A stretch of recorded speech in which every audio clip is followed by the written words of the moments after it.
Everyone, how are you? I hope you are well. आज हम सारे फ्रेंड्स ने मिलकर अराउंड 140 किलोमीटर दूर वीकेंड आउटिंग का प्लान बनाया। हम सबने सोचा इतनी दूर जा ही रहे हैं तो बाहर का खाना ले जाने के बजाय वन डिश बना के घर से ही ले चलते हैं। तो मैंने सोचा कि डिजर्ट में मैं मैंगो सागो बना देती हूँ और चिकन कोरमा, और बाकी जो थोड़ी बहुत चीजें है वो मैं बाहर से ले लूंगी। वीकेंड का नाम सुनते ही दिल खुश हो जाता है। पूरी वीक की थकान के बाद बस एक दिन ऐसा मिलता है जो फैमिली और फ्रेंड्स के साथ क्वालिटी टाइम स्पेंड करना। मैं यहाँ पे जल्दी जल्दी किचन से फारिग होना चाहती हूँ क्योंकि अभी मेरी बेटी सोई हुई है, और जैसे ही वो जगेगी उसे रेडी करना है, मुझे खुद रेडी होना है, सारे सामान को पैक करना है और याद से एक एक चीज रखनी की वहाँ जाके फिर कुछ मिसिंग ना हो। बाहर जाना और पिकनिक की जितनी एक्साइटमेंट होती है ना, काम भी उतना ही ज्यादा होता है। बस फर्क इतना होता है किस काम में मजा आता है, क्योंकि बाहर जाके घूमना ही तो है। और यहाँ पे हमने जो भी चीजें बनाई थी उन सारी चीजों को पैक की और फिर रेडी होके निकल गए, क्योंकि हमें मार्केट से भी थोड़ी बहुत चीजें लेनी थी। फाइनली निकलने का टाइम आ गया। लोकेशन में देखा तो डेस्टिनेशन पे पहुंचने में अराउंड 1.5 घंटे तो लगने वाले थे। असर के बाद हमने सफर शुरू किया। रास्ते पर हंसी मजाक, वीकेंड का एक्साइटमेंट ही अलग था। बीच में मेरी बेटी को भूख लगी, उसे कुछ खाना था, तो हमने डंकिन डोनट से डोनट्स लिया और आगे का सफर शुरू कर दिया। हम लोगों ने तो पहले से डिसाइड किया था कि असर के बाद तक हम लोग वहाँ पहुँच जाएंगे, लेकिन ऐसा कुछ हुआ नहीं क्योंकि बच्चे सबके हैं और निकलते निकलते लेट हो ही जाती है। सोचिए असर के बाद पहुंचना था और हम लोग असर के बाद निकले ही घर से। जैसे जैसे सनसेट हो रहा था रास्ते और भी खूबसूरत दिखाई दे रहे थे।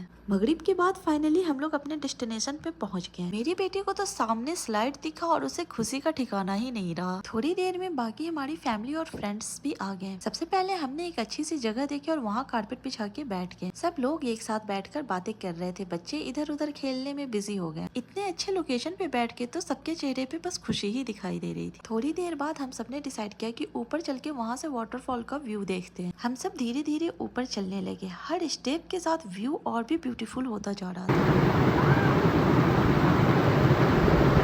ये पानी का शोर और ऊपर से दिखाई देता ये मंजर और भी खूबसूरत लग रहा था। वहाँ पे काफी टाइम हम लोग बैठे, फोटोज लिए, वीडियोस लिए और फिर नीचे आ गए। और जब मैं नीचे आके देखी तो मेरी बेटी तो पानी में डुबकियां लगाई जा रही है। थोड़ी देर मैंने उसे वहाँ खेलने दिया, उसके बाद फिर वहाँ से निकाल के उसके कपड़े वगैरह चेंज किए और फिर हम लोग खाने के लिए बैठ गए। फिर एक एक करके सबने अपने घर से लाए हुए खाने निकाले। किसी ने बिरयानी बनाई थी, किसी ने छोले और चिकन, और किसी ने कीमा और पूरी बनाया था। मैंने क्या बनाया था वो आप सबने तो देखा ही था। सच कहूँ तो ऐसी गेट टुगेदर की सबसे अच्छी बात ये होती है कि सिर्फ खाने ही नहीं, प्यार और अपनापन भी साथ में सर्व होती है। ये छोटे छोटे मोमेंट्स से बाद में खूबसूरत मेमोरीज बन जाती है। काफी रात हो गई थी तो फिर हम लोगों ने वहाँ से निकलने का डिसाइड किया। इतने दिनों बाद सबसे मिलना और बिना जल्दी के वक्त गुजारना बहुत अच्छा लगा। और यहीं पे खत्म हुआ हमारा प्यारा सा वीकेंड। कैसा लगा वीडियो प्लीज कॉमेंट में बताएं। लाइक शेयर जरूर करें, सब्सक्राइब करना बिल्कुल ना भूलें। Bye bye.